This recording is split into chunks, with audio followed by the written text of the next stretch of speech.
하겠습니다. 오늘 말씀은 잠언 31장 28절로 30절 말씀입니다. 잠언 31장 28절로 31절 말씀을 제가 읽어보도록 하겠습니다. 그의 자식들은 일어나 감사하며 그의 남편은 칭찬하기를 덕행 있는 여자가 많으나 그대는 모든 여자보다 뛰어나다 하느니라. 고운 것도 헛되고 아름다운 것도 헛되나 오직 여호와를 경외하는 여자는 칭찬을 받을 것이라. 그 손의 열매가 그에게로 돌아갈 것이요 그 행한 일로 말미암아 성문에서 칭찬을 받으리라. 아멘. 아멘. 우리 지금 몇 시죠? 40분인가요? 그러면은 한 3시까지 그렇게 교수님 강의를 해 주시도록 그렇게 하겠습니다. 나오실 때 우리 교수님 박수로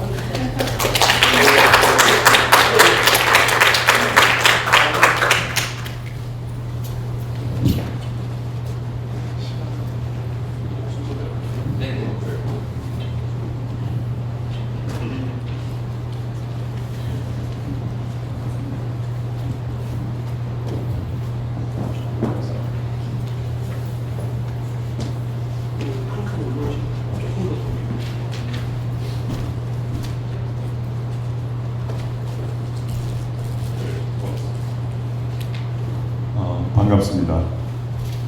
1848년에 왔다 갔다 할게요. 1848년에 7살이 됐던 헬렌 켈러는 3월 3일에 설리반 선생님을 만나게 되었어요. 그리고 한 달이 지난 4월 5일에 운명적인 사건을 경험하게 돼요. 더 스토리 오브 마이 라이프라고 자기 자서전에서 7살 때 경험을 하고 있어요. 이 선생님께서 보지도 못하고 듣지도 못하고 말하지도 못하는 이 아이에게 이제 단어를 가르쳐 주느라고 컵과 물을 설명을 했어요. 영어로 머그랑 물을 얘기하는데 뭐가 뭔지도 모르겠고 짜증도 나고, 그래서 자신이 손에 들고 있던 장난감을 바닥에 내팽개쳐서 장난감이 부서지게 돼요. 조각이 되는데요. 선생님이 그 장난감 조각을 한 대 모으려고 하는데 발끝에 그 조각이 느껴지더라는 거예요. 닿으니까요. 그때 왠지 모를 쾌감이 느껴졌대요.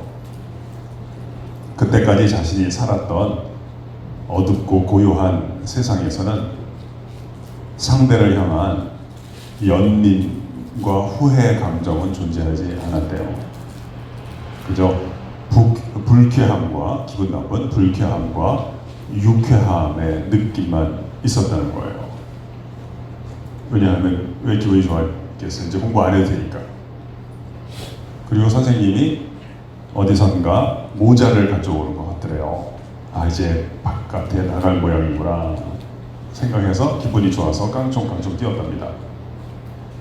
바깥에 갔다가 우물가에 가게 됐는데요.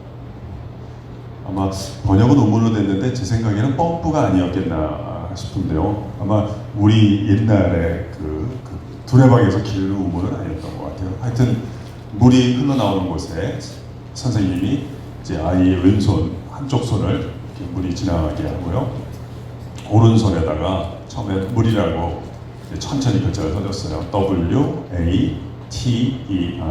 그다음에 이제 빠르게 또 물이라고 써줬는데, 이때 이제 운명적인 사건이 일어나는 거예요. 그때 헬렌 켈러가 이렇게 쓰고 있어요. 언어의 신비가 깨달아졌다. 나는 물이 내 손 위를 흐르는 차갑고 놀라운 무언가를 의미한다는 것을 처음으로 알게 되었다. 그 살아있는 단어가 나의 영혼을 깨우고 내 영혼에 빛과 희망과 기쁨을 주었으며 나의 영혼을 해방시켰다. 나는 배움의 열정으로 가득해서 그 우물가를 떠나게 되었다. 모든 것에는 이름이 있었으며 모든 이름은 내 속에서 새로운 생각을 탄생시켰다. 집으로 돌아오는 내내 나의 손이 가서 닿는 것마다 생명으로 전율하는 것만 같았다. 그것은 내가 모든 것을 새로운 눈으로 바라보기 시작하였기 때문이다. 제가 이 글들이 있는데 참 너무 놀랍더라고요. 보지도 못하는 아이가 자기가 모든 것을 새로운 눈으로 바라보기 시작했다. 이렇게 쓰는 거예요. 집으로 돌아왔는데 그 전에 자기가 이렇게 집어던져서 망가뜨린 인형이 생각이 나는 거예요.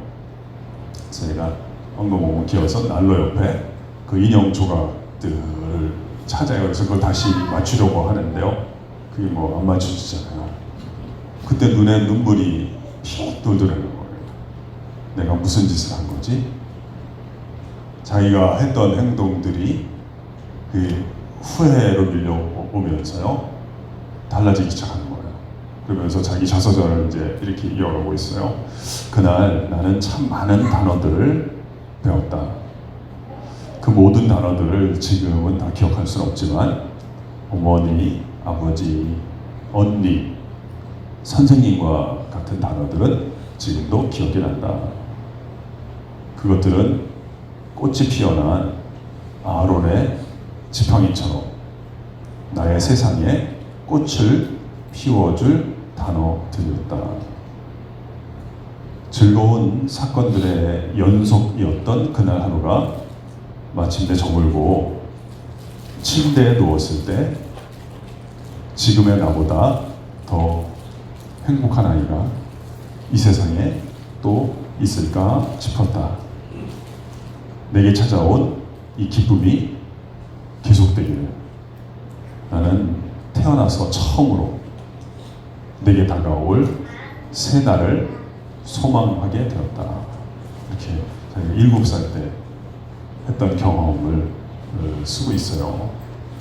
그래서 우리는 뭐 그렇게 길지 않은 글이지만 이 글을 통해서 몇 가지 사실들을 알 수 있잖아요. 이 아이가 그때까지 이전에는 하루하루 살아가는 것에 대해서 큰 기쁨을 누리지 않았다는 것, 뭐 이렇게 배운다는 것이 얼마나 자신의 삶을 설레게 하는가 이런 것에 대해서는 별 큰 관심이 없었고 그러한 삶을 살아가는 방식도 아니었다는 것. 이름이라고 하는 것이 우리의 삶에 있어서 얼마나 소중한가. 그리고 그 이름을 하나 둘 알게 되면서부터 이전에는 결코 열리지 않았던 길이 열리게 되고 관계가 풀리거나 관계가 새롭게 된다는 것을 전혀 알지 못했다는 것, 이런 것들을 이제 많이 이렇게 짐작할 수 있게 되는 것 같아요. 그래서 우리가 오늘이랑 내일 이틀 동안 4번에 걸쳐서 같이 이런저런 이야기를 하고 싶은데요. 제가 제목은 하나님의 성품과 축복을 유통하는 삶, 이렇게 이름을 붙여보았어요. 우리는 평소에는 너무 안 배워서 걱정이고 뭐 배울 때는 또 한꺼번에 뇌 용량을 초과해서 너무 많이 배워서 걱정인데요. 그럴 때는 이렇게 하나의 이렇게 시를 잘 기억하는 것도 도움이 되는 것 같아요. 제목을 한번 따라해 볼까요? 하나님의 성품과 축복을 유통하는 삶. 저 주제 구절은 우리가 에베소서 3장 19절을 제가 정해봤는데요. 하나님의 모든 충만하신 것으로 너희에게 충만하게 하시기를 내가 구하노라, 이런 구절인데요. 이것도 같이 한번 따라해 볼까요? 하나님의 충만하신 것으로 나의 삶에, 나의 미래에, 우리 가정과 교회 가운데 충만하게 되기를 우리가 원합니다. 상당히 좋은 기도예요. 이렇게 규모가 있는 기도거든요. 하나님 안에만이 있는 것이 나의 삶의 여정에도 있기를, 없다면 있기를, 생겼다면 더 많아지기를, 또 많아지기 시작했다면 가득하기를 바라는 거예요. 나의 삶의 어떤 부분이 완벽하게 되기를, 다 해결되기를, 오점이 다 사라지기를, 이런 기도는 뭐 해본 분들은 아시겠지만 이 생에서는 좀 적합치 않은 기도일 수 있어요. 그러나 그 오점이라든지 슬픔이라든지 아픔이라든지 이런 것들이 그 역할은 충분히 할 수 있다는 거예요. 그래서 나의 삶에서 내 작은 또는 상처난 자아가 좋은 그릇이 돼서 하나님 안에 있는 충만하고 아름답고 좋은 것들을 더 많이 담고 더 많이 옮길 수 있기를, 그것으로 인생은 충분히 아름다울 수 있고 가치로울 수 있고 또 누군가에게 유익이 될 수 있다, 이런 것들을 우리가 배우고요, 잘 활용할 수 있으면 좋겠어요. 아름다운 오후예요.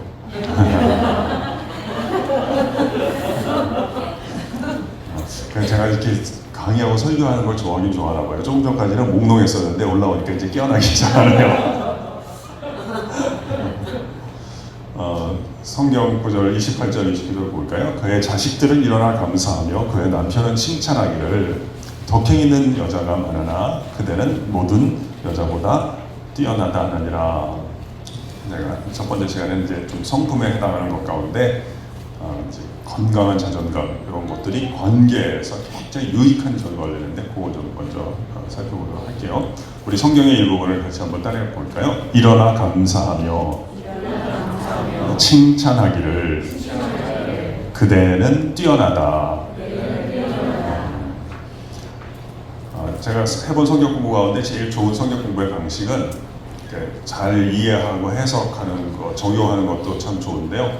근데 그 못지않게 좋은 거는 그냥 예금 통장에 돈 집어넣듯이 말씀을 내 의식 안에 넣어두는 것도 충분히 좋은 투자가 된다는 걸 알게 됐어요. 그래서 다 이해 안 해도 괜찮은 게 수입만 잘하면 돼요. 바깥에 있는 걸 안에 집어넣으면요, 깨닫는 것, 적용하고 실천하는 것은 이제 시간에 걸쳐서 하는 것도 괜찮아요. 무슨 말인지 모르는데 괜찮아요. 다 시간이 되면 알게 돼 있으니까, 고생하면 다 알게 돼 있으니까. 근데 문제는 고생할 때 너무 들어가 있는 게 적으면 자기 경험이나 남들의 의견에 의존하고 별로 썩 좋지도 않거든요. 그러니까 좀 여유가 있을 때 성경 구절 많이 얻는 게 좋아요. 다시 한번 할까요? 일어나 감사하며 칭찬하기를 그대는 뛰어나다. 이 말씀은 짧은 말이지만 굉장히 중요한 원리, 중요하다고 하는 것은 써먹을 기회가 많은 원리를 우리에게 알려주고 있어요. 어떤 원리일까요? 우리가 이제 살아가다 보면 관계를 피할 수가 없는데요. 교회, 우리 교회, 또는 이제 가시면, 마치고 가시면 가정, 또 다음 주 월요일에 출근할 직장, 다 포함해서 어떤 원리냐? 행복한 모임은 사랑과 수고의 모임이 아니고 감사와 칭찬의 모임이라는 원리를 알려줘요. 우리 적는 분들이 많으니까 안 적는 분들 한번 따라해 볼까요? 여러분 이렇게 제 얘기를 잘 들어주시는 자세를 보니까 제가 이 정도는 말씀드릴 수 있거든요. 우리 여기 계신 분들 앞으로 다 잘 될 것입니다만 우리 적는 분들이 조금 더 일찍 잘 될 거예요. 한번 따라해 볼까요? 행복한 모임은 사랑과 수고의 모임이 아니라 감사와 칭찬의 모임입니다.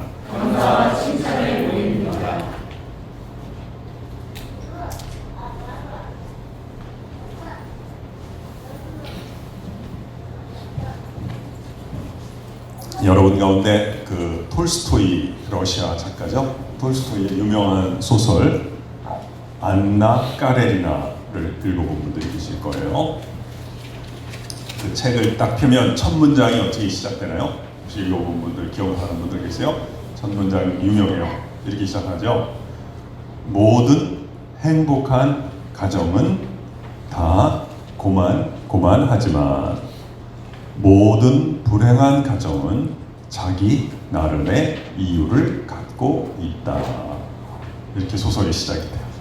모든 행복한 가정은 엇비슷하지만 모든 불행한 가정은 자기 나름의 이유를 갖고 있다. 그러면서 이제 안나 가정에, 더 정확하게 얘기하면 안나 오빠 가정에 뒤죽박죽된 이야기로부터 시작이 돼요. 오빠가 가정 바람 피고 형수, 올케가 되겠죠. 올케는 막 집안을 내팽개치고 아이들은 방치된 이야기로 시작이 돼요. 그리고 안나 자신도 또 브론스키라고 하는 총각과 또 문제가 생기는 시작이 돼요. 모든 드라마와 모든 영화, 모든 소설은 다 나름대로 불행한 이야기를 때로는 서정적으로, 때로는 서사적으로 그리고 있어요. 이 오늘 말씀은 행복한 가정이 공유하는, 함께 나누는 원리를 가르쳐줘요. 그 원리는 뭐냐? 우리 한번 배우고요. 우리가 교회 나오는 건 사실은 이제 영혼의 진단과 처방을 받기 위해서 나오지 않아요. 한번 우리가 진단과 처방을 했으면 좋겠어요. 이 행복한 가정은 어떤 가정이냐? 감사와 칭찬이 교류가 되는 가정이다라는 거예요. 그걸 한번 해볼까요? 근데 아쉽게도 우리는 가까이 있는 사람들을 이렇게 칭찬하거나 인정하는 사람을 찾아보기가 조금 어려운 것 같아요. 왜 그럴까요? 저는 진단할 때 우리가 칭찬에 인색하기 때문이다. 짜다, 인색하다. 인색하기 때문이다라는 표현을 쓰고 싶지는 않아요. 그 인색, 그 단어는 제가 잘 사용하지 않는 단어 가운데 하나예요. 그냥 저 사람은 좀 인색한 것 같다.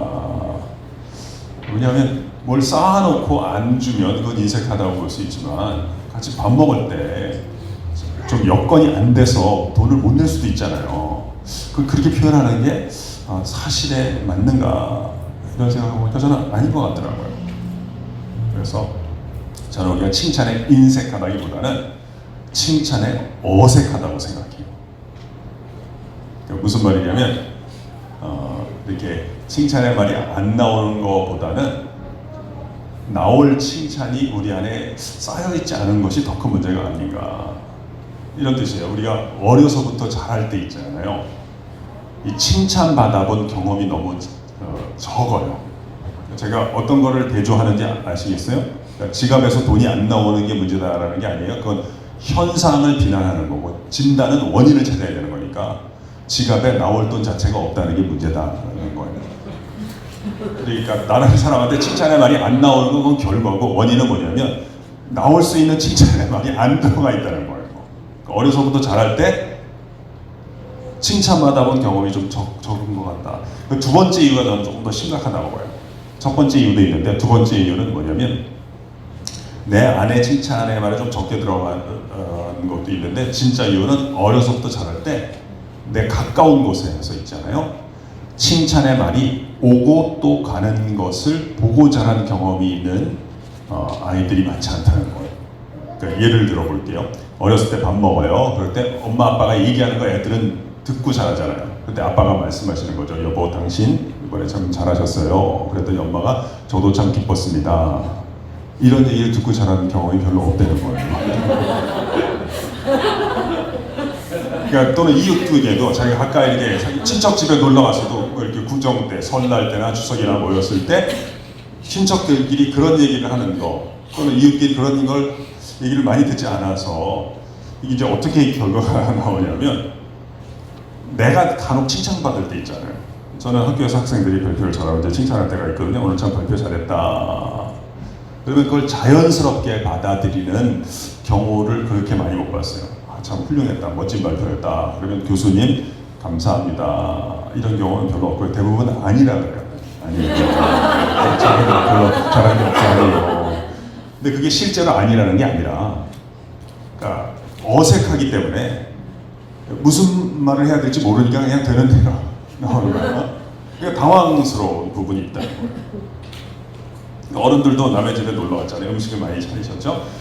오늘 참 음식을 많이 차리셨네요. 그러면 제가 본 다수의 주부들께서는 아닙니다. 차린 게 별로 없습니다. 이렇게 말씀하시는 경우가 있으니까 이해를 하는 거예요. 그냥 어색하니까. 그래서 제가 조금 부탁드리고 싶은 건 우리가 한번 새로운 생활 습관을 기르는 게 좋거든요.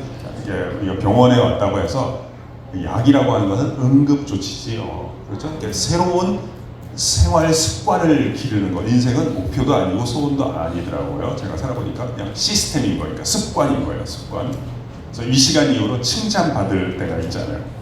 물론 자주 칭찬받지는 않으시겠습니다만 내가 좀 자주 칭찬받는 편이 아니다라고 해서 나는 좀 무능한 편이다 이렇게 생각하시면 안 돼요.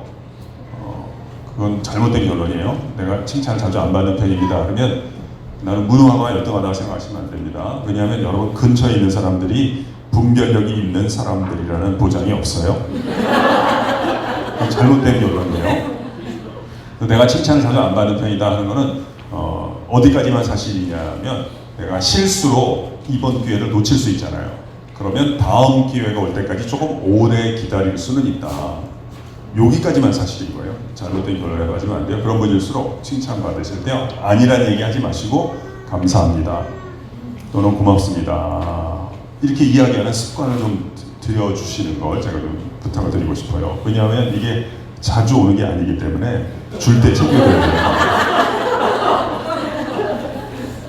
안 줄 때 굳이 달라고 하는 거는 그건 이제 구걸에 조금 가까우니까 그건 그럴 필요는 없지만 주실 때는 감사하게 잘 받아서 이렇게 챙겨둔다는 건 무슨 말이에요? 재고로 잘 정돈해 놓으면 필요할 때 써야 될 때 나도 인색하지 않게 자연스럽게 이렇게 방출을 할 수 있다, 꺼낼 수 있거든요. 듣기만 하는 것보다는 저는 인생은 습관인데 습관은 횟수에 의해서 생기는 거니까 이게 한 번, 두 번 해보는 게 중요하다고 보거든요. 우리 옆에 사람들한테 한번 해볼까요? 제 옆자리에 앉아주셔서 고맙습니다. 이 자리를 채워줘서 감사합니다. 우리 가까이 있는 사람한테 한번 해봐요.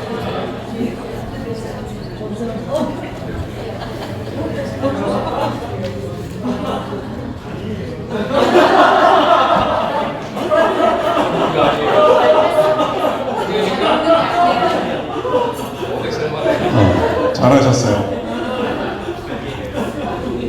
오늘 성경을 좀 더 보고 우리가 좀 도움을 얻을 수 있는 원리를 한번 수입해 볼까요? 그의 자녀들은 일어나서 감사한다 이러는데요. 이게 유대인들, 고대 이스라엘 사람들의 풍습인데요. 고대 이스라엘 사람들은 상대를 향해서 존경하는 마음이 생겼잖아요. 그리고 그걸 표현을 하는데 어떻게 표현했냐면 자리에서 잠시 일어서는 것을 표현을 했어요. 사실 제가 농담을 한다면 여러분 제 설교를 이렇게 앉아서 들으시면 안 돼요. 왜냐하면 레위기에 이런 말씀이 있어요. 너희는 센 머리 앞에서 일어서며 이런 표현이 있어요. 그러니까 이게 백발이라고 하는 거는 옛날 사람들은 영화의 면류관이다. 뭐 일어서실 필요는 없어요, 여러분. 그런 풍습이 있다는 거예요. 이 가정이 어떤 가정이냐 봤더니 아이가 밥을 먹다가 어머니께 존경하는 마음이 일어났던 모양이죠. 그래서 잠시 일어나서 어머니 감사합니다 하고 말씀을 드리는 거예요. 보통 행복하지 않은 가정은 밥 먹다가 언제 일어서나요? 기분 나쁠 때 일어서잖아요. 그만 좀 얘기해, 나 밥 안 먹어. 그리고 자기 방에 확 들어가 버리잖아요. 근데 그렇게 하지 않는다는 거죠. 또 남편이 아내에게 이야기하죠. 어떻게 얘기하나요? 여보, 여기 보면 다른 사람들 다 훌륭하지만 그대는 모든 여자보다 뛰어나다 얘기하는데 이제 우리식으로 갖고 이런 거예요. 여보, 이웃들이 다 훌륭하지만 내가 보기에 당신이 참 뛰어납니다. 이렇게 남편이 아내에게 말을 해주는 거예요. 그대는 뛰어나다 이렇게 말을 하는 거예요. 여러분 이 표현 한번 생각해봐요. 뭐 7글자밖에 안 되는데 한국말로는 그대는 뛰어나다. You are excellent. 그대는 뛰어나다. 이 말이 멋이 있나요? 멋이 없나요? 멋있어요? 여러분 이렇게 그것도 훌륭한 진보예요. 이렇게 좋은 것을 좋게 느끼는 것도 굉장히 훌륭한 거거든요. 멋지다는 느낌이 오면요, 이렇게 활용해 보면 어떨까요? 여러분 이제 부부간에도 그렇고 또 자녀들을 이렇게 양육할 때 내가 이 사람을 또는 우리 아이를 좀 칭찬해주고 싶은데 어떻게 칭찬해 줄까 잘 생각이 안 날 때 있잖아요. 그런 분들은 그 되지도 않는 얘기를 만들어서 하려고 하지 마세요. 되게 보면 급조하잖아요. 사고가 나더라고요. 그거보다는 이렇게 하시면 어떨까요? 이렇게 영화를 보거나 성경책을 보거나 이렇게 좋은 부분 또는 다른 사람이 좋은 사람들과 교제하다가 아 정말 참 멋있다 하는 느낌이 드시면 그대는 뛰어나다 멋지다는 생각이 들면 이런 표현들을 수입해다가 활용할 것을 제가 추천해 드리고 싶어요. 가방이나 가구나 뭐 이런 것만 우리가 의류나 이런 것만 수입할 생각하지 말고요. 탁월한 언어를 수입해서 적용하면 관계가 달라지고요. 미래가 새롭게 된다는 것을 받아들이는 게 기독교 원리인 거예요. 제가 탁월한 언어라 했는데 이제 성경에는 이제 그 말씀이라 그래요. 이것도 정도문을 적으시면 안정도문을 따라해봅시다. 탁월한 언어를 수입하면 관계도 달라지고 미래도 새롭게 됩니다.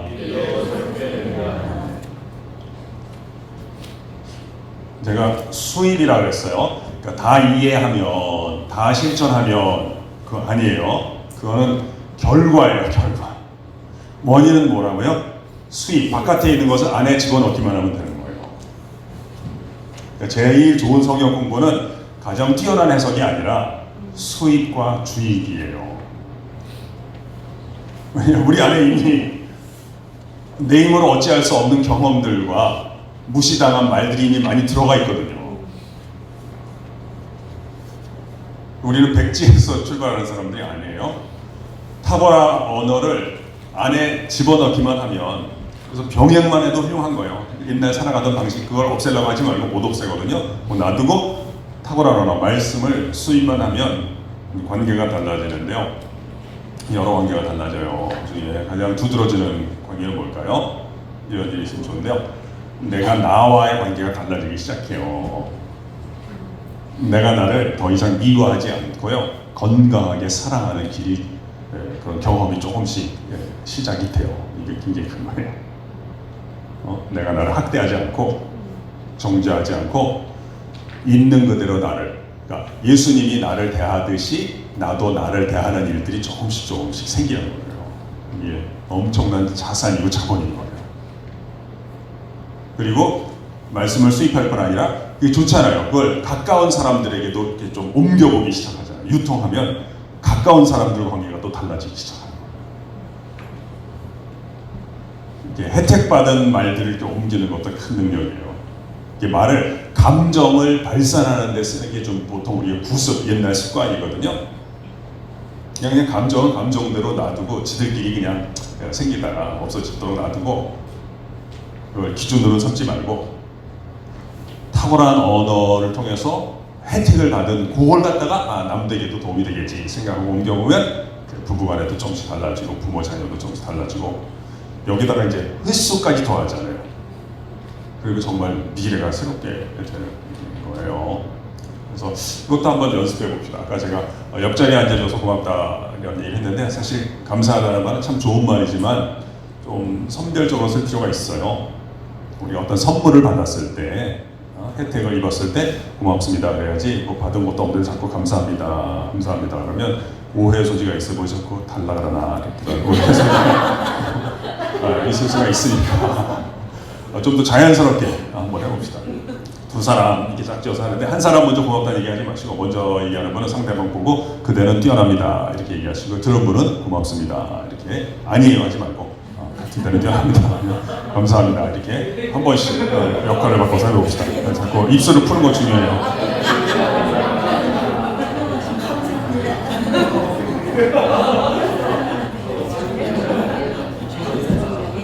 잘하셨어요.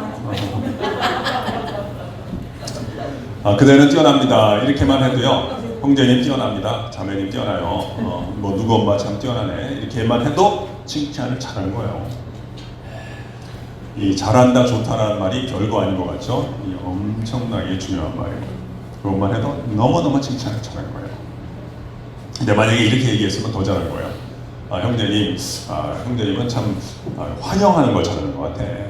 지난주 예배 때 이렇게 형제님이 주보 나눠줬잖아. 희한하지? 나는 형제님한테 또는 자매님한테 주보를 받아가잖아. 환영받는다는 느낌이 들더라고. 그렇게 혹시 말을 했다고 생각해봐요. 진짜 칭찬을 잘하는 거예요. 칭찬이란 무엇일까요? 칭찬은 저 세 가지로 정의하는데요. 첫째는 상대방이 잘하는 것이 있을 때요. 잘한 것을 잘했다고 말해주는 것을 우리가 칭찬이라고 그래요. 이 정의도 굉장히 도움이 많이 돼요. 한번 따라해 보실래요? 잘하는 것을 잘했다고 말해주기. 네. 그러니까 제가 여러분 지금 기록하는 분들이 많은데요, 엄청 잘하는 거예요. 지금 정말이에요. 잘한다는 건 무슨 뜻이에요? 잘한다는 건 혜택이 따라오는 행위를 하고 있다 이런 말이에요. 기록에는 어떤 혜택이 따라오나요? 기록에는 보존이라고 하는 혜택이 따라와요. 시간이 지나도 사라지지 않는 혜택이 따라와요. 그래서 이게 다 깨달아도 있죠. 적지 않으면 잘 안 남아요. 그 영어 속담 그런 거 혹시 아세요? 그 흐릿한 잉크가 선명한 기억보다 낫다 이런 말이 있어요. 이게 안 적으면 어떻게 해요? 그때는 선명한 것 같아도요 잊어버려요. 우리 모임 다 끝난 다음에 이제 차 빼달라 그러다 다 없어질 가능성이 높다는 아무튼 제가 이렇게 적으시는 게 얼마나 잘하는 건가 이걸 칭찬을 해드린 거죠. 두 번째 칭찬이란 뭘까요? 두 번째 칭찬을 잘하려면요 그 칭찬하려고 하는 그 대상을 내가 관찰하는 성품이 있어요. 칭찬할 수가 있어요. 상대방을 관찰을 해요. 그때 차분히 관찰할 때 좋은 점이 보이기 시작하고요. 그 좋은 점을 그 아이에게나 뭐 애들 엄마에게 좋다라고 이야기해주는 행위를 우리가 칭찬이라고 해요. 이것도 따라해 보실래요? 좋은 점을 좋다고 이야기하기. 네. 이것을 우리가 칭찬이라고 해요. 이것도 제가 예를 들어 볼게요. 애가 뭐 게임을 많이 한다 그래요. 잠깐 머리를 식힐라 그러나 봤더니 한 30분 하고 그칠 줄 알았는데 30분, 1시간, 2시간 계속해요. 속이 열불이 나지만 그래도 차분하게 관찰을 해보니까 게임하는 건 좀 그렇지만 그래도 이런 생각이 또 들 수도 있지 않아요. 너는 한 번 시작한 것을 중도에 포기하지는 않는구나. 이 부분은 좋은 점이라고 볼 수 있거든요. 너에게 적합한 영역을 네가 잘 선택하면 넌 성공할 수 있겠다 이렇게 말을 해줄 수 있는 거거든요. 그러니까 칭찬에 대해서 우리가 알아두면 좋을 게 칭찬은 상대방의 모든 면에 대해서 다 이야기를 하는 것이 아니거든요. 상대방의 좋은 점을 포착했을 때 좋은 점을 좋다라고 말을 해주는 거예요. 제가 옛날에는 이제 좋은 면을 좋다고 하는 것입니다 이렇게 했는데 이게 좀 바꿨어요. 면이 없으면 점이라도 찾아보자 해서 좋은 점을 좋다. 여러분 점이라고 하는 것은 시선만 있으면 나오는 거예요. 그래서 아무것도 좋은 점이 없었다 할지라도 그 시선만 있으면 일단은 점이 생기는 거예요. 점이 모아지면 면이 되는 거고 그 다음이 열리는 거가 되거든요. 근데 세 번째는 제가 세 번째 정의를 제일 좋아해요. 사실은 세 번째는 상대방에게 있는 것을 있다고 언급하기를 우리가 칭찬해준다고 부르기도 하고요. 있는 걸 있다고 언급해주는 것을 인정해준다고 얘기하기도 해요. 뭐 섞어서 써요. 그것도 같이 한번 적으시면서 따라해볼까요? 있는 것을 있다고 언급하기. 네. 그러니까 뭐 우리 여기는 뭐 기온이 따뜻하니까 늘 푸른 게 많겠죠. 겨울에도 한국에 추워도 뭐 소나무 같은 거는 상록수니까 야, 이 추운 날 이 나무는 아직도 푸르구나. 이게 인정해 준 거예요. 있는 것을 푸르름이 있으니까요. 아름다움이 있으니까 재능이 있으니까 있는 것을 있다고 언급하는 게 칭찬 또는 인정이에요. 제가 정의를 말씀을 드렸는데 좀 길게 말씀을 드렸죠. 그 중요한 게 뭐예요? 무작정 잘한다 좋다고 말하는 것이 칭찬이 아니라 칭찬은 반드시 사실에 기반을 둬야 됩니다. 이걸 좀 강조하고 싶어서 제가 좀 길게 좀 세 가지로 나눠서 말씀을 드렸어요. 사실에 대해서 토대가 있어야 되겠다. 그래서 우리가 칭찬을 잘하려면요 상대방에 대한 호의도 필요하지만 사실에 대해서 관찰하는 능력이 상당히 중요해요. 잘하지도 않았는데 잘했다 얘기할 수 있어. 이건 칭찬이 아니에요. 이건 조작이라고 해야 되겠어요. 조작과 칭찬을 구별해야 되겠다. 이것도 알아두면 좋겠어요. 또 하나 중요한 거 같이 한번 살펴보고 싶은데요. 그것은 우리가 이렇게 칭찬이 좋다는 거는 뭐 또 관계에도 도움이 된다는 건 뭐 어떻게 보면 거의 상식적인 얘기로 볼 수가 있겠어요. 그럼에도 불구하고 이 칭찬이 성품이 되어 있는 경우를 찾아보기 조금 어려운 것 같아요. 이거 왜 그럴까요? 칭찬이 성품이 된 경우는 찾아보기 어려워요. 왜 그럴까요? 여러분도 아시는 내용이지만 어제도 우리가 저녁 먹으면서 그런 얘기를 나누긴 했는데요. 사람이 자기 안에요 열등감이 있다 한번 생각해 볼까요? 그러면 뭐 같은 친구라든지 배우자나 일하는 동료들을 칭찬하거나 인정하는 것이 쉬울까요? 아니면 어려울까요? 좀 어렵겠죠? 아무래도. 그러니까 이것도 우리가 인간관계의 상식이라고 볼 수 있어요. 이렇게 여러분 배우자가 좀 요즘 힘들어할 때는 아무리 좋은 의도가 있어도요. 그분 앞에서 제3자라도 칭찬하면 안 돼요. 좀 어리석은 접근을 하는 거예요. 뭐 누구 아빠는 잘한답니다 이런 얘기하면 안 돼요. 너 그 집 가서 살아라 이런 얘기 나옵니다. 또 이 사람이 이렇게 얘기한 게 무례한 얘기지만 그게 또 그렇다고 해서 이 사람이 속이 좁은 인간이다 이렇게 잘못된 결론으로 가시면 안 돼요. 이분이 속이 좁은 게 아니라 지금 잠시 부작용이 나타나고 있는 거예요. 우리 기독교는 사람이 뭘 잘못했다 그랬어요. 정죄하는 접근을 취하지 않아요. 그러면 잘못했다 그래서 다 옳다, 괜찮다 이건 아니고요. 우리는 부작용을 문제 삼아요. 부작용. 성경에 또 부작용이라는 단어는 안 나오고 무슨 단어가 나오냐면 죄라 그러죠. 우리가 오해하면 기독교는 죄를 강조하니까 인간을 굉장히 낮게 이렇게 안 좋게 보는 것 같은데 그렇지 않아요. 하나님이 죄가 문제라고 하는 건 존재를 문제 삼지 않는다는 거예요. 부작용을 문제 삼는다. 존재 자체는 아무리 실수를 해도 하나님은 품어준다는 거예요. 그러니까 죄를 문제 삼는 거예요. 부작용이 문제 삼는 거예요. 부작용이 해소가 되고 작용이 원활하게 되는 길을 소개하는 게 기독교고 그것을 이제 복음이라고 하는 거예요. 그래서 오늘은 첫째 시간에는 우리가 인간관계에 나타나는 부작용을 같이 한번 살펴보도록 해요.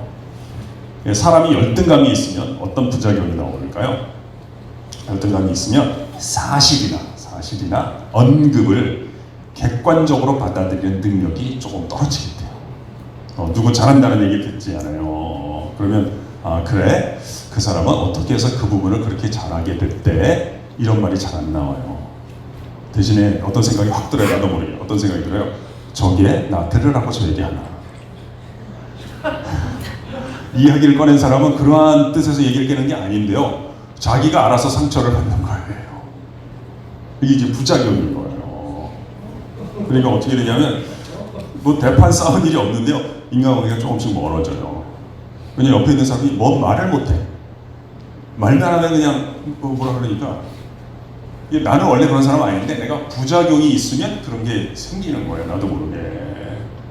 그래서 내가 다른 사람을 같이 일하는 사람이나 아니면 둘이 얘기할 때 언급되는 제3자를 인정하면서 살아야지 하고 마음을 다잡는 것으로는 잘 안 돼요. 그냥 이렇게 마음이라고 하는 거는 한때 느낌일 뿐이죠. 그 동력을 갖고 있지는 않아요. 이건 느낌 있잖아요. 이건 신경 전달 물질에 의해서 생기는 거예요. 그래서 이건 좋은 건데 나쁜 건 아닌데요. 수명은 다 짧은 거예요. 황홀한 느낌도 그러하고요. 불쾌한 느낌도 그러하고요. 그건 오래가는 게 아니에요. 그냥 신경 전달 물질에 의해서 생기는 거예요. 그거는 좋은 거는 좋은 거대로 감사하고요. 안 좋은 건 안 좋은 거대로 그냥 놔두면 많이 건드리지 않으면 시간이 다 없애주는 거예요. 밥 한 끼 맛있게 먹으면 다 없어지는 거예요. 그럼 정말 중요한 건 뭐냐면 정말 중요한 건 이거예요. 건강한 자존감이 튼튼하게 누적된 사람만이 상대방을 칭찬하고 인정하는 것이 자연스러울 수가 있는 거예요. 이건 느낌의 문제가 아니라 존재의 문제인 거예요. 내가 나라는 존재를 갖다가 소중하게 가꾸는 힘이 튼튼한 사람만이 다른 사람을 인정하거나 칭찬하는 것이 자연스러울 수 있어요. 이게 참 중요하고요. 배우고 활용하면 너무너무 도움이 되거든요. 그래서 제가 좀 더 구체적으로 한번 이야기를 해볼게요. 제가 이름이 필요한데 제가 우리 서 목사님, 서기원 목사님, 기원, 그다음에 우리 신상희 형제, 기원, 상희 있고 제 이름이 경철이에요. 경철. 우리 세 명이 친구다 있을까라고 한번 생각해 볼게요. 기원이랑 상익이랑 경철이가 모여서 이야기를 하고 있어요. 이렇게 얘기하다가 기원이가 이렇게 얘기하는 거예요. 참 상익아, 너 이번에 사업이 그렇게 잘 됐다며? 축하한다. 너 잘할 줄 알았어. 이렇게 칭찬을 해줬어요. 근데 경철이가 그 말을 듣고 있었는데요. 기원이의 칭찬에 대해서 경철이의 반응은 어떠할까요? 이게 우리의 질문이에요. 이때 제일 안전한 대답은 뭐예요? 경우에 따라 달라요. 영어식 표현은 it depends. 경우에 따라 달라요. 두 가지 경우를 나눠서 한번 살펴보도록 할게요. 첫 번째 경우는요. 경철이 안에 아직 건강한 자존감이 안 생겨서 조금 열등감이 있는 경우가 있을 수 있겠죠? 그런 경우를 하나 살펴보고요. 두 번째 경우는 경철이가 열등감을 잘 건강하게 극복을 해서 건강한 자존감이 잘 생긴 경우를 좀 나눠서 한번 살펴볼게요. 그래서 이 두 가지 경우에 따라서 같은 말이 어떻게 다르게 들릴 수 있고 다른 반응을 일으킬 수 있는가를 우리가 한번 보고요. 우리가 좀 더 좋은 쪽으로 주체적으로 선택할 수 있는데 이 사례가 도움이 됐으면 좋겠어요. 첫 번째 경우 살펴볼까요? 기원이가 이제 상익이 칭찬했어요. 너 상익 사업 잘 됐다며 축하한다. 근데 상황을 잘 보면 기원이는 상익이에 대해서만 이야기를 했을 뿐이지 경철에 대해서는 아직 한마디도 안 했거든요. 근데 경철이 안에 아직 건강한 자존감이 없고 열등감이 있으면 있잖아요. 본인이 괜히 초라한 거예요. 내 얘기는 안 했는데도 불구하고 좀 나는 왠지 모르게 좀 춥게 느껴지는 거예요. 그런데 기원이가 또 한마디 더 하는 거예요. 상희가 너 열심히 이렇게 묵묵히 준비할 때부터 너 잘할 줄 알았어. 그랬더니 경철이 두 번째 얘기 들으니까 또 어떤 생각이 드냐면은 이런 생각이 드는 거예요. 기원이한테 약간 섭섭하면서 적당하게 하지. 뭘 때 쓸데없는 얘기를 길게 해. 이런 생각이 좀 드는 거예요. 근데 경철이 속도 모르고 기원이 한마디 더 하네. 야 상희가 너 이렇게 준비할 때부터 너 잘할 거라고 다른 친구들도 다 얘기했어. 그러니까 경철이 이런 생각이 드네. 기원이의 판단력에 좀 의문을 제기하고 싶어요. 저건 뭘 잘 알지도 못하는 주제. 지가 뭘 안다고 저런 얘기를 하냐. 이런 생각이 드는 거예요. 근데 사실은 기원이는 제 상익이를 칭찬한 다음에요. 경철이도 좀 칭찬해 줄 생각이었어요.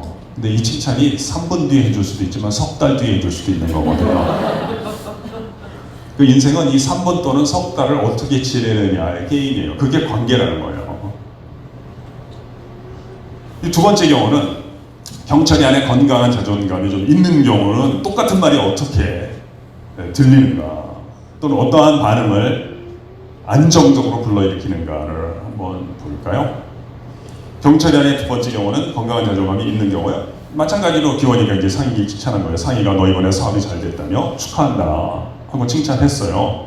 근데 제가 아까 칭찬의 정의 세 가지를 말씀을 드렸잖아요. 상대방이 잘한 것이 있을 때 잘했다고 말해주기, 좋은 점, 있는 걸 얘기하는 거거든요. 근데 실은 제가요, 아까 정의를 말씀을 드릴 때요, 칭찬의 정의에 반만 말씀을 드린 거예요. 반쪽이었나요? 잘하는 것을 잘했다고 말해주는 게 칭찬인 건 맞는데요. 여러분 한번 보세요. 이 세상에 보면요, 참 잘하는 사람들이 많아요. 그것도 묵묵히 그 사람들이 칭찬 받나 이렇게 제가 보면요, 8, 90% 이상 칭찬 안 받는 사람들이 훨씬 더 많아요. 이 사람 묵묵히 지금 잘하고 있는 거거든요. 지금 그 여건에 비춰봐서는 참 수고하는 분들이 많아요. 뭐 대표적인 분들은 물론 어머니시고 모든 아이들의 어머니이고 요즘 또 아버지도 같이 수고 많이 하는 분들이 많으니까요. 근데 칭찬받는 건 아니란 말이에요. 왜냐하면 잘하는 분이 잘하고 있어야 되지만 그 건너편에 그것을 보고 기뻐하는 어떤 영혼이 있어야만 칭찬의 말이 들리기 시작하는 거예요. 창세기 1장, 성경이 이제 창세기로부터 시작하는데요. 우리가 그 철학의 기본적인 단위는 이제 우리 한국말로는 being 또는 존재, 영어로는 being, 한국말로는 있음, 존재라고 해요. 근데 신앙의 기본 단위는 좋음이라고 볼 수 있어요. 좋음, goodness, 좋은 것이라고 볼 수 있어요. 그래서 창세기 1장을 우리가 철학적으로 보면 없다가 어떻게 만들었고 뭐 언제 만들었고 이것도 다 여러 가지 이론, 다양한 탐구서설들이 있는데요. 그게 이제 철학적인 접근을 하는 거고요. 신앙적인 접근을 보면 이 좋음이 탄생한 이야기예요. 그래서 저는 복음을 뭐 좋은 소식이다 해서 소식을 묘사를 하는데 뭐 그렇게도 볼 수 있겠지만 저는 기독교의 복음의 핵심은 우리 인생에서 인간관계와 사업에서 좋음을 잉태하거나 회복하는 이야기 또는 소식을 저는 복음이라고 보는 거예요. 창세기 1장을 잘 보면 6번, 7번째 나오는 얘기가 뭐가 있어요? 뭐예요? 하나님 뭐 하나 만드시고 그 다음에 뭐라 그래요? 보시기에 좋았더라. 또 뭐 하나 해달려를 만드시고 또 보시기에 좋았더라. 7번째는 보시기에 심히 좋았더라. 이렇게 말씀을 하세요. 사실 우리가 뭘 만들어진 것들이 이렇게 완벽한 경우 별로 없어요. 그것도 이짝 시작이기 때문에 미비한 게 많거든요. 그런데도 하나님이 그걸 좋게 보시는 거예요.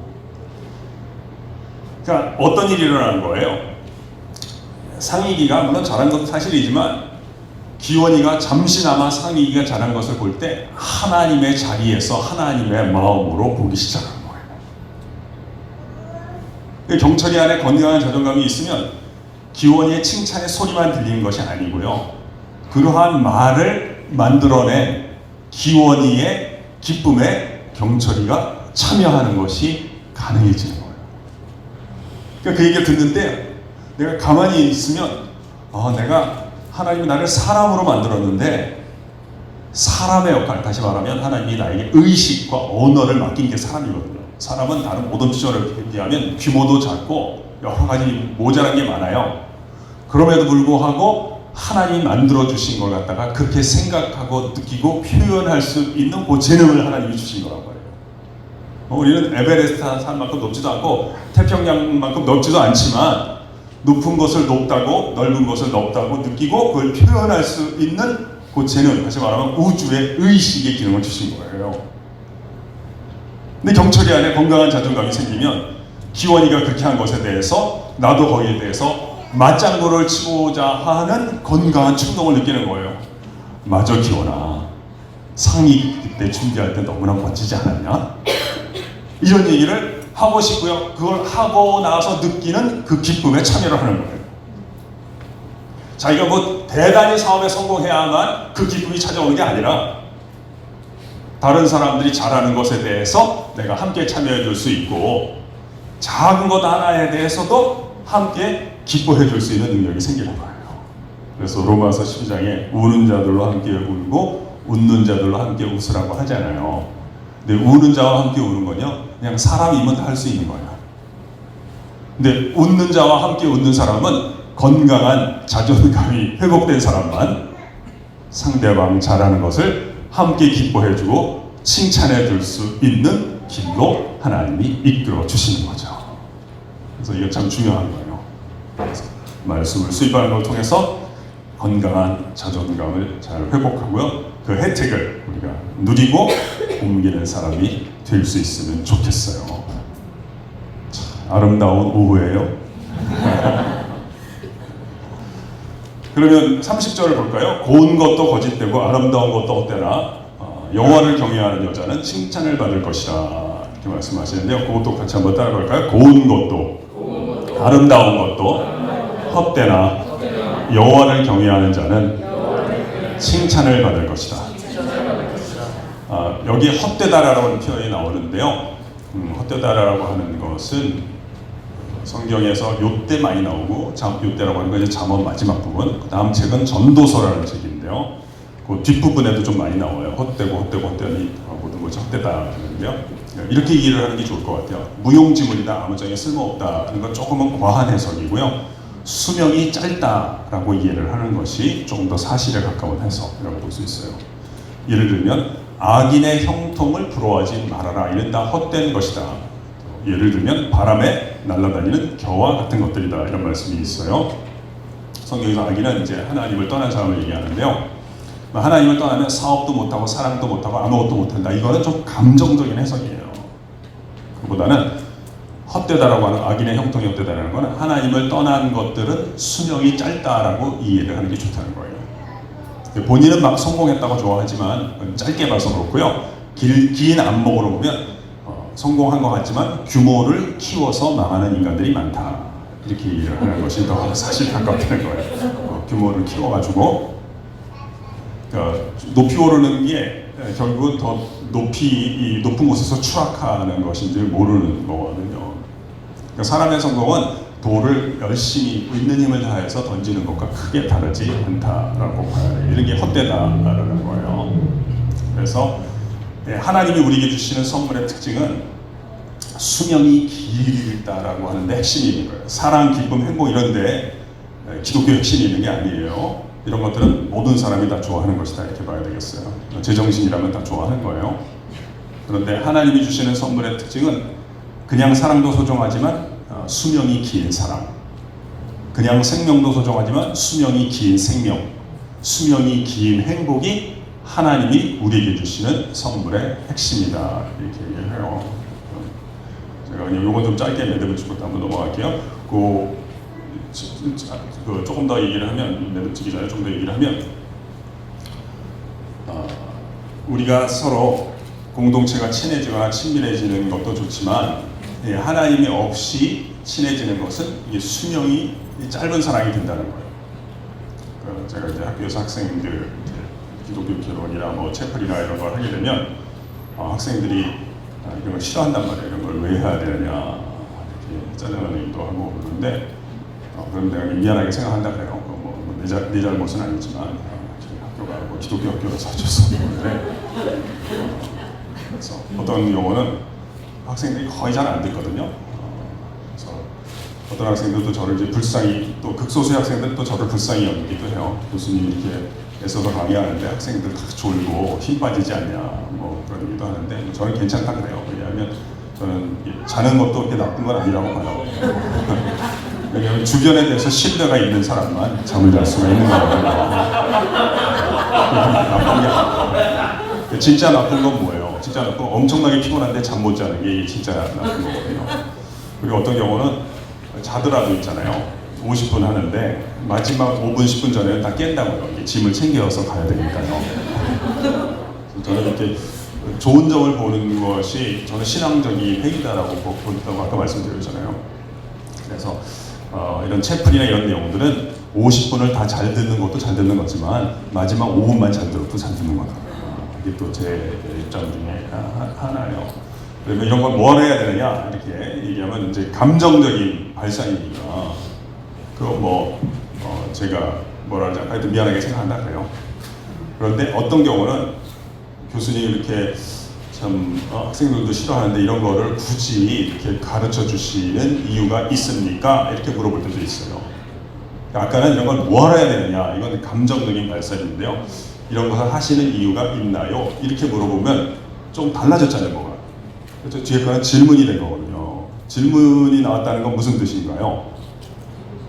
약간 구매 의사가 생기기 시작했다 이런 거거든요. 그건 제가 대답을 하죠.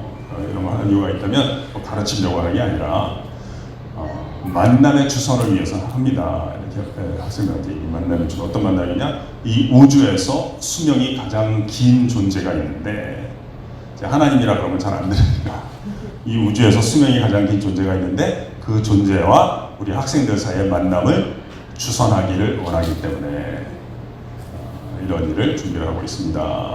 이렇게 이야기를 해요. 그래서 이 성경에 보면 이렇게 나오는 거죠. 고운 것도 거짓되고 아름다운 것도 헛되다라는 게 이 아름다움이 헛되다는 게 아니라 모양 가운데 깃든 아름다움은 헛되다. 수명이 짧다 이런 말이에요. 그래서 외모에 적용을 하면 요즘 학생들이 이렇게 얘기를 안 하고도요 겉모양만 보고 이렇게 좋아한다고요. 겉모양이 마음에 안 들면 왜 나한테는 저런 애들만 걸리냐 이렇게 생각하는 경우가 있어요. 내가 그렇게 생각하기도 괜찮다 그래요. 저쪽에서 똑같은 생각할 테니까 화장이니까 괜찮은데 사귀기 전에 저는 수명부터 먼저 결정을 하라고 그랬죠. 석 달 사귀고 헤어질 거라면 지금 데리고 다니기에 안 창피한 사람이 나올 수가 있다. 그건 이해가 된다. 그러나 30년, 40년 여러분 부모님들처럼 수명이 긴 사랑을 하기를 원한다면 지금 잘생긴 사람 말고 10년, 20년, 30년 뒤가 더 멋있어지거나 더 아름다워질 사람을 만나는 것도 좋다. 이렇게 얘기하면 또 질문이 들어요. 어떤 사람이 10년 뒤가 더 멋있어질까요? 그러면 제가 이렇게 얘기하죠. 가급적 얼굴이 밝은 사람이 좋다. 얼굴이 어두운 사람은 집안 어딘가에 염려거리나 문제가 있는 사람일 가능성이 높다. 참 제 말을 오해하시면 안 돼요. 제가 어두운 걸 문제 삼는 거예요. 까만 것을 문제 삼는 게 아니에요. 특별히 이렇게 환경은 좀 열악해도 얼굴이 밝은 친구들이 있으면 주목해서 보는 것도 좋을 것 같아요. 잘하면 대박이 터질 가능성이 있는 거다. 특히 손해 봤을 때, 좀 언짢을 때도 얼굴이 밝은 사람들을 만나는 것이 좋다. 이런 얘기를 제가 해요. 그럼 31절 볼까요? 그 손의 열매가 그에게로 돌아갈 것이요 그 행한 일로 말미암아 성문에서 칭찬을 받으리라 이렇게 얘기를 하는데요. 제가 제목을 계시적 칭찬과 겸손의 성품 이렇게 붙였는데요. 그걸 제목을 한번 좀 설명하고 첫 번째 만남을 맺도록 짓도록 해요. 아까 제가 건강한 자존감이 있을 때 다른 사람 잘 칭찬한다고 했잖아요. 근데 사실 성경에는 건강한 자존감이라는 단어는 안 나와요. 제가 보니까 성경에 건강한 나오는 단어들 가운데 건강한 자존감과 제일 이렇게 가까운 단어가 뭘까? 제 생각에는 겸손이 아닌가 싶어요. 겸손. 이 겸손은 뭐냐면 영혼의 건강이라고 볼 수 있는데요. 제가 그 원리는 좀 생략을 하고 인용을 하나 말씀을 드릴게요. C.S. 루이스라는 작가가 쓴 순전한 기독교라는 책의 3부 8장에 교만을 다루고 있는데 교만과 겸손 거기 마지막에 이런 내용이 있어요. 한번 제가 인용을 해볼게요. 우리가 혹시 겸손한 사람을 만난다면 그 사람은 저야말로 부족한 사람이지요 라는 말을 늘 입에 달고 다니는 느끼하고 역겨운 사람이 아닐 것입니다. 그 사람은 우리가 그에게 무슨 말을 건네든지 진지한 관심을 갖고 들어주는 쾌활하고 지적인 사람이구나 하는 것이 우리가 그로부터 받는 인상의 전부일 것입니다. 만일 그에 대해서 호감이 생기지 않는다면 인생은 너무 쉽게 즐기는 것처럼 보이는데 우리가 약간의 질투를 느꼈기 때문입니다. 겸손한 사람은 자신의 겸손을 의식하지 않을 것입니다. 아니, 아예 자신을 의식하지 않을 것입니다. 이런 표현이 있어요. 제가 참 좋아하는 내용인데요. 그래서 내가 겸손한가 아닌가를 알 수 있는 좋은 방법은 내가 나를 낮추느냐 아니냐 이런 주관적인 것보다는 또 이름 잊어버렸다. 아까 동훈이라 그랬나요? 동훈. 그러니까 우리 동훈 형제가 우리가 주관적이지 않냐는 얘기를 했는데 벌써 이런 말을 했다는 것 자체가 굉장히 이 사람은 자기 성찰이 되는 사람이라는 겁니다. 내가 진실되고 진지하게 얘기했어도 그건 나만 하는 생각이다 하는 것을 깨닫고 있는 거예요. 또는 그런 깨달을 수 있는 비참한 경험을 좀 했다. 이런 그걸 인정하는 게 엄청 훌륭한 거예요. 겸손도 역시요. 내가 겸손한지 알 수 있는 좋은 방법은 내가 나를 낮추느냐, 나는 이만큼 나를 낮추는데 이 정도로 겸손한 사람이 있으면 나와봐라. 이거는 주관적인 생각이에요. 항상 객관적인 기준 또는 지표를 찾아가는 사람이 성숙한 사람이고요. 좀 더 많은 사람들을 짊어질 수 있는 사람이에요. 이걸 적용을 해보면 내가 겸손하지 않은 제일 좋은 방법은 겸손한 사람은 다른 사람이 무슨 말을 건네든지 진지한 관심을 갖고 들어주는 쾌활하고 지적인 사람이구나. 그러니까 제가 적용해볼까요? 저는 딸이 셋이 있는데 저는 겸손한 사람일까요? 여러분이 제가 어떤 사람인지를 알려면 지금 제 얘기 듣고는 알 수 없는 거예요. 제 학교에 찾아오셔서 저의 조교의 상태를 봐야 제가 어떤 사람인지 알 수 있는 거예요. 우리 딸이 저한테 무슨 얘기를 하든지 제가 진지한 관심을 갖고 이야기를 들어주면 저는 그 순간은 겸손한 사람이라고 볼 수 있는 거예요.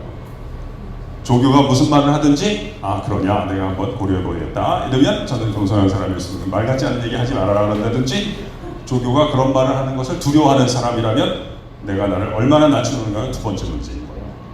그래서 겸손한 사람은 이런 특징이 있어요. 그런 걸 기준을 우리 한번 정해보면 어떨까요? 여러분이나 제가 겸손한 사람이라면 여러분이나 제가 속한 모임이 있잖아요. 뭐 여전도회나 뭐 구역 모임 또는 목장 모임이 있을 수 있잖아요. 내가 그 모임에 들어가고 난 다음에 그곳에 우정의 분위기가 활성화되기 시작하면 당신은 겸손한 사람이라고 보셔도 괜찮은 거예요. 여러분이 속한 가정이 있는데 그 가정에 들어간 다음에 웃음꽃이 좀 더 피게 되면 당신은 겸손한 사람이에요. 이렇게 되면 곤란해요. 당신이 그 모임을 떠나고 난 다음부터 웃음꽃이 피기 시작해요. 이게 객관적인 지표입니다. 그러니까 하나님이 얼마나 겸손한 분인 줄 알겠죠? 어떤 사람의 삶에 하나님이 개입되기 시작하면 행복해질 수 없는데 웃음꽃이 피기 시작한단 말이에요. 그게 하나님의 겸손하신 때문입니다. 당장 이렇게 돈은 많았지만 아버지의 집을 떠나고 난 다음부터 비참해지기 시작한 거예요. 자기는 크게 투자해서 크게 부자가 될 줄 알았는데 일상적인 식사의 기쁨마저도 잃어버리고 나락으로 떨어지게 되는 거란 말이에요. 참 이게 한 사람이 겸손해지면 엄청난 일들이 일어나요. 그다음부터 공동체의 우정이 회복이 되는 거예요. 사람 사이의 우정이뿐만 아니에요. 나와 환경 사이의 우정도 꼽히게 되는 거예요. 요셉은 그렇게 아버지 집에서 편애받고 잘 살았을 때는 자신도 행복하지 않았고 형들에게도 미움받는 기적을 일으켰습니다. 근데 겸손한 성품이 되고 난 다음에는 그다음에 종살이를 하든지 감옥 가서도 거기서 우정이 시작되는 사람이 된 거죠. 굉장히 중요한 부분이. 그다음에 이제 계시적 칭찬은 뭐냐? 제일 좋은 칭찬이라고 볼 수 있겠는데요. 좋은 칭찬은 뭐냐면 사실적 칭찬이에요. 우리 배웠죠? 잘하는 것을 잘했다고 말해주는 거고요. 계시적 칭찬은 아직은 잘하지 않는데요. 앞으로 잘할 것을 잘할 것이라고 언급해 주는 거예요. 그래서 실제로 잘하게 만들어주는 게 계시적 칭찬이에요. 성경에 보면 계시적 칭찬을 매우 잘한 분이 계세요. 누굴까요? 여러분 기독교는 질문은 한 900가지쯤 돼요. 그런데 이렇게 누가 물어봤을 때 잘 모르시겠으면 그냥 예수님이라고 대답하면 거의 다 맞는다고 봐야 돼요. 성경에 보면 계시적 칭찬을 매우 잘한 분이 계세요. 누굴까요? 어쩌면 그렇게 잘했어요. 시몬이라는 사람이 있었는데요. 이 사람은 교회 역사에서 참 유명하게 됐어요. 그래서 이름이 베드로라고 많이 알려지게 됐는데요. 원래 이름은 베드로가 아니고 시몬이었어요. 그러니까 시몬 더하기 계시적 칭찬의 결과가 나중에 베드로가 된 거지 원래부터 베드로였던 건 아니에요. 시몬이라는 사람이 있었는데 기록에 따르면 좀 화를 자주 냈어요. 성격이 심리학적 용어는 충동적이라고 하죠. 어떤 사람은 겉으로는 뭐 괜찮은 사람인 것처럼 보이는데 안정적이지 않은 경우가 있어요. 그걸 충동이라고 해요. 그 사람이 충동적이면 목적을 설정하는 능력이 좀 떨어지고 설정한 목적을 갖다가 오랜 시간에 걸쳐서 스테디하게 끈질기게 이렇게 한 걸음 두 걸음 하는 능력이 좀 떨어져요. 근데 이제 아마 시몬이라는 사람이 좀 그랬던 것 같아요. 앞에 있을 때는 막 나설 수 있지만 돌아서고 나면 이 결과가 안 생기니까 그 괴리 때문에 힘들어하는 사람들이 간혹 있어요. 근데 이제 시몬은 그런 경우였는데요. 예수님께서 또 한 번은 시몬이 뭐 이렇게 하고 별로 또 그런 분위기가 안 좋잖아요. 그랬을 때 뭐라고 말씀하셨느냐? 시몬아, 너 이렇게 하는 게 그 모양이야 이렇게 말씀하시지 않고 너는 앞으로 반석과 같은 안정적인 믿음의 사람이 될 것이다 이렇게 말씀하셨어요. 그러니까 앞으로 안정적이 될 거라는 건 뭐예요? 지금은 변덕스럽다 이런 말이에요. 또 한 번 그런 일이 있었는데 뭐 성경에는 그런 대화가 없지만 저는 실제로는 그런 대화가 있었을 것이다 이렇게 추정을 해요. 한 번은 또 시몬이 막 자책하니까 예수님이 시몬을 따로 불러다가 시몬아 이렇게 너 이렇게 자학하고 자신을 책망하면 좋지 않다. 왜냐하면 이 사람이 남들하고 같이 있을 때는 예의로 대화를 할 수 있다. 근데 정말 사람이 가까워지면 정말 가까운 사람은 예의로 대화를 못하게 되면 너무 힘들거든요. 자기를 대하듯이 네가 너를 대하듯이 가까운 사람은 대하게 되어 가족은 대하게 되어 있는 거다. 그래서 네가 잘못했을 때 너의 잘못까지 포함해서 네가 너를 사랑하는 사람이 되어야지. 네가 애를 낳거나 또 다른 가까운 배우자거나 다른 사람을 할 때 그 사람의 잘못까지 포함해서 실수한 것도 포함해서 그를 품어줄 수 있는 거다. 그리고 틀림없이 반석과 같은 믿음을 갖게 될 것 같은데 혹시 너만 부담스럽지 않다면 이번 교회 이름을 반석이라고 정해보는 것은 어떻게 하느냐. 이게 베드로라는 말이 사실은 그 나라 말로 반석이란 말이거든요. 그래서 성경에 보면 처음에는 이 사람이 물론 시몬으로 나와요. 베드로로 나오지 않고요. 예수님과의 대화 이후에 시몬, 베드로 같이 섞여서 나오기도 하고요. 네, 사도행전으로 넘어가면 압도적으로 베드로라고 많이 나와요. 그럼 이 사람 입장에서 보면 말이에요. 그냥 어떻게 살다가 뭐 우여곡절이 많이 있지 않았겠어요? 근데 어느 날 이제 우리도 다 이런 일이 있으면 좋겠어요. 어느 날 사람들이 자기를 반석이라고 불러주는 거예요. 그때 그 어떤 그 희열이 있다고. 옛날엔 나도 나를 포기한 적이 있었는데 그때 나를 포기하지 않으시고 변화될 나의 미래의 모습을 보시고 나를 품어주시고 나를 모자란 가운데도 써주신 분이 나와 함께 계셨고 지금도 계시는구나. 이런 거를 이제 깊이 깨달으면요, 내가 받은 거니까 내가 이제 조금씩 다른 사람에게도 이 사랑을 옮길 수 있는 거예요. 내 능력, 내 성과를 옮기는 건 나쁜 건 아니지만 그건 오래가는 게 아닌 거예요. 그건 자연적인 것이기 때문에 이게 선하지 않다, 불순하다는 뜻이 아니에요. 자연적인 것은 자연적인 것에 불과하기 때문에 결국 부패할 수밖에 없는 거예요. 나쁜 음식이 부패하는 게 아니고 모든 음식은 부패하는 거예요. 모든 자연적인 노력, 자연적인 재능은 자연적인 것에 불과하기 때문에 부패할 수밖에 없는 거예요. 그거는 십자가를 통해서 예수님 안에서 죽고 예수님 안에서 부활할 때만. 그래서 모든 자연적인 사람은 결국은 반감으로 바뀌거나 영적인 사람으로 전환되거나 둘 중에 하나의 길을 걸을 수밖에 없어요. 여러분이나 제가 아무리 교양이 있고 아무리 좋은 가정에서 자랐어도 자연적인 사람은 자연적인 것에 불과하기 때문에 언젠가는 부패하게 돼요. 잘못하다 보면 어떻게 돼요? 차라리 멀리 있는 사람은 멀리 있는 건 끝나지만 가까운 사람은 결국은 영적인 사랑으로 내가 죽고 다시 살지 않으면 부패하게 돼서 더 상처를 주고받을 수가 있는 거예요. 그런데 예수님께서 나를 찾아와 주셔서 그러한 나를 내가 허물 한계를 내가 발견하고 좌절하게 됐을 때 좌절은 끝나지 않고 변화될 미래의 모습을 봐주시고 그걸 인정해 주시고 이끌어 주신 분이 나와 함께 있다. 그걸 생각하니까 이제 그런 걸 옮기게 되는 사람이 되는 거죠. 그래서 저는 그렇게 생각해요. 신앙의 여정은 내가 참 지치고 내가 나를 절망했을 때 이게 나쁜 게 아니라 그럴 때 나의 미래를 봐주시는 하나님 만나서 나를 향해서 주시는 계시적 칭찬의 기쁨을 내가 누려보고요. 또 거기에 대한 감사가 있고 또 다른 분들에게도 그런 계시적 칭찬의 능력을 옮기다가 조금씩 하나님의 성품으로 물들어가는 것이 신앙의 여정이 아닌가 싶어요. 제가 아가서 2장에 있는 내용을 좋아하는데 그거 제가 인용하고 기도할게요. 나의 사랑하는 자가 내게 말하여 이르기를 나의 사랑, 나의 어여쁜 자야 일어나서 함께 가자. 겨울도 지나고 비도 그치고 지면에는 꽃이 피어 새에 노래할 때가 이르렀는데 비둘기의 소리가 우리 땅에 들리는구나. 무화과 나무에는 푸른 열무가 익었고 포도나무는 꽃을 피워 향기를 토하는구나. 나의 사랑, 나의 어여쁜 자야 일어나서 함께 가자. 바위 틈 낭떠러지 은밀한 곳에 있는 나의 비둘기야 나로 내 얼굴을 보게 하라. 내 소리를 듣게 하라. 내 소리는 부드럽고 내 얼굴은 아름답구나.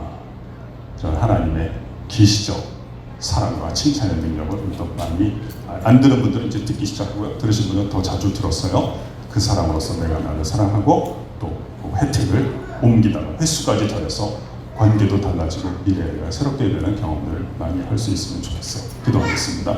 하나님 아버지, 하나님께서 이미 소중하게 품으셨고 귀하게 쓰기를 원하시는 당신의 사람들을 불러주셨는데 우리 예수님께서 친히 만나주시고 시몬을 만나서 베드로로 변화시켜 주셨듯이 과거와 상처, 허물까지 포함해서 내가 나를 더 이상 미워하지 않고 건강하게 사랑할 수 있는 그 길을 허락하여 주시고 또한 주님과 동행하는 것을 통해서 내가 누린 계시적 칭찬의 기쁨을 그 능력을 다른 가까운 이들에게 또 옮길 수 있도록 도와주옵소서.